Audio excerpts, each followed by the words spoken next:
어쨌든 최근 이제 국민의힘과 윤 대통령 쪽 입장에서는 반가운 뉴스도 나타나고 있습니다. 지지율 상승이 일어난 건데요. 리얼미터 관련된 여론조사 결과 살펴보도록 하겠습니다. 대부분의 여론조사에서 다 국민의힘도 그렇고 윤 대통령 지지율 분명히 올라갔습니다. 그리고 리얼미터도 1월 9일부터 10일까지 조사했습니다. 표본 오차는 플러스 마이너스 3.1%.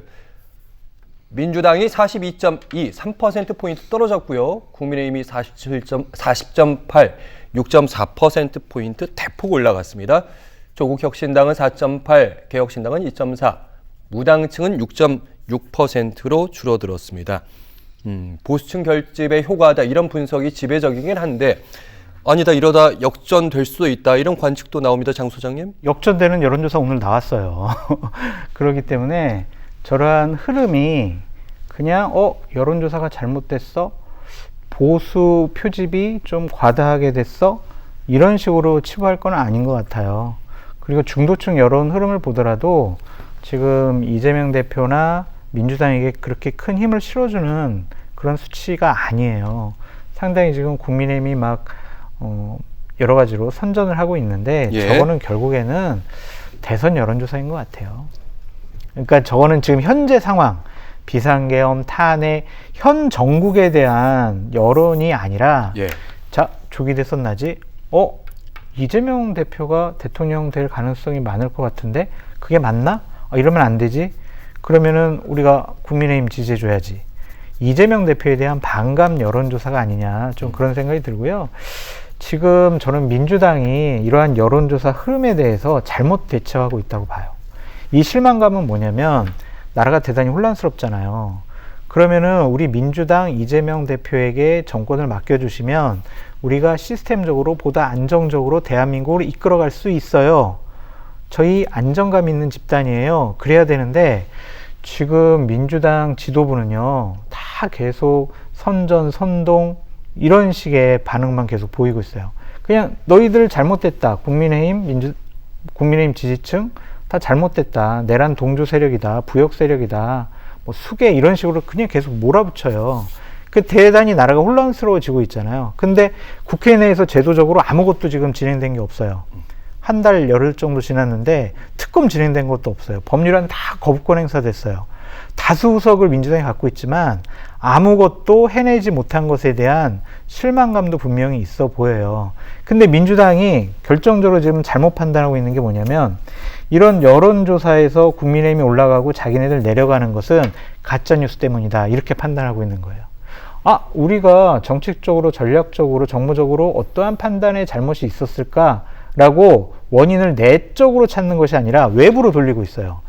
카톡에서 지금 내란 동조 세력들이 지금 여러 가지 가짜뉴스를 퍼나르니까 지금 이런 이상한 국면이 된 거야. 가짜뉴스 처벌 이런 식의 반응을 보이고 있거든요.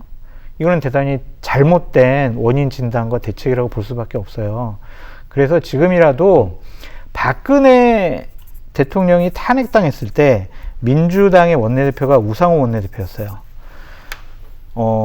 국정농단 세력이라고 새누리당을 상당히 그 당시에도 민주당 공격은 했지만 원내대표는요 당시 새누리당 지도부를 달래가면서 국회 내에서 국조도 하고요 여러 가지 특검 법안도 통과시키면서 현실적으로 자기네들이 상황을 주도할 수 있는 결과물을 내놨거든요. 지금 박찬대 원내대표 지금 말만 나쁜 놈들이라고 외쳤지 아무것도 못 얻어냈잖아요. 지금 만약 내란 특검이 돼가지고 김건희 특검 돼가지고 실질적으로 막 여러 가지 조사가 진행된다고 해보세요. 경악할 만한 일들이 많이 밝혀질 거예요. 근데 명태균 것도 조사해야지, 외환도 조사해야지, 대북 확성기 이것도 외환죄야?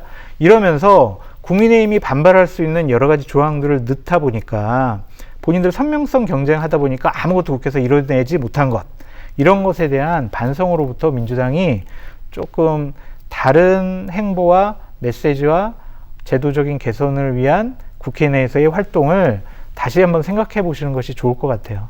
네. 예전에 이제 이런 상황이면 이제 역풍을 좀 조심해야 된다. 거기에 따라서 민주당은 이제 출구 전략 마련해야 한다. 속도 조절해야 된다. 이런 당내 의견들이 많이 나오거든요. 근데 지금 보니까 장 소장님 말씀도 들었는데 당에서 이런 다른 얘기는 안 나오고 이번 사태 빨리 해결해야 된다. 그 목소리가 많이 나오고 있습니다. 역풍 걱정 안 하고 있습니다. 어떻게 보시는지. 사실은 뭐 민주당의 지지율이 소폭 하락하고 반면에 이제 국민의힘 지지율이 대폭 상승하는 보수 결집 현상이 또렷하게 나타나고 있습니다.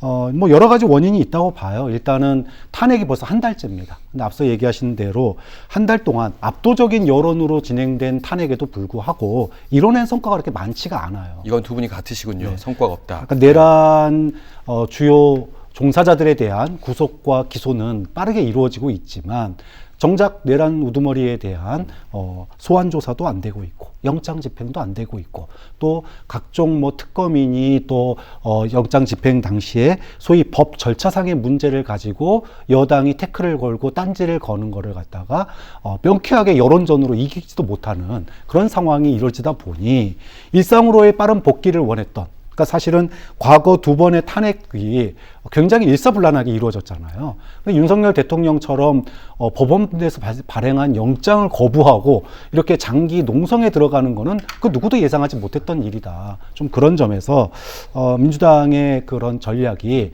과거의 두 번의 탄핵과는 좀 달랐어야 된다라고 하는 점은 좀 아쉬운 점으로 남고요.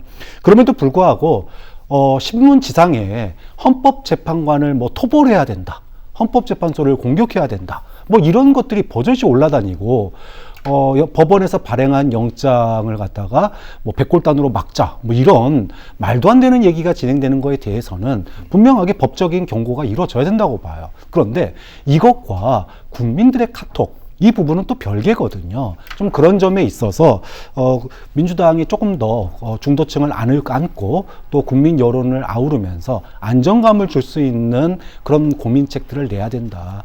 원리 원칙과 뭐 윤석열에 대한 심판, 이것만이 능사는 아니다. 윤석열에 대한 심판은 심판대로 하지만 국민들의 민생에 대한 답답함과 그리고 지금 이런 소위 탄핵 한 달 동안에 소위 상황 변화 없는 도돌이표 같은 이런 상황이 장기화되는 것에 대해서는 국민들이 우려하는 경우도 굉장히 많거든요. 좀 그런 점에서 압도적인 여론 지지를 받고 그러면서도 국가의 안정성을 유지할 수 있는 그런 모습들도 민주당이 이제는 고민해야 될 때라고 봅니다. 한 가지만 더 말씀드릴게요. 윤석열 정권 국민의힘에 대한 국민적인 분노와 비판이 높은 이유가 반헌법적이고 자유민주주의 기본질서 사법 시스템을 완전히 무너뜨리고 망가뜨리고 인정 안 하는 모습이었잖아요.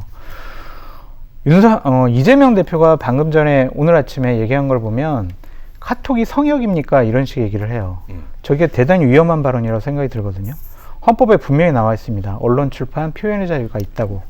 그런데 사전 검열이라고 정용기 의원은 얘기를 하진 않았지만 카톡을 통해서 국민들이 자유롭게 의사를 주고받는 것에 대해서 그것은 성역이 아니다, 가짜뉴스로 처벌해야 된다, 이런 식의 반응을 보이는 민주당과 이재명 대표에 대해서 많은 국민들이, 특히 보수 쪽 국민들은 저 사람들도 헌법을 지키려는 수호하려는 의지가 없는 것 같은데 저 사람들 짓고 나면 더 심한 일을 벌이는 거 아니야?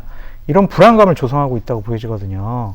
그래서 우기지 않았으면 좋겠어요. 민주당 의원들이나 이재명 대표가 지지율이 떨어지고 국민의힘 올라가는 건 사실이잖아요. 그거에 대한 원인 분석을 철저하게 해야 된다니까요. 왜 우리를 안 알아줘? 국민의힘, 윤석열 나쁜 사람들이잖아. 그것만 가지고는 이 사태를 해결할 수가 없어요. 우리가 지난 한 달 열 동안 뭘 잘못했지? 뭘 좀 보완할까? 이런 식의 접근 방법이 좀 필요해 보인다. 그렇게 말씀드려요. 네.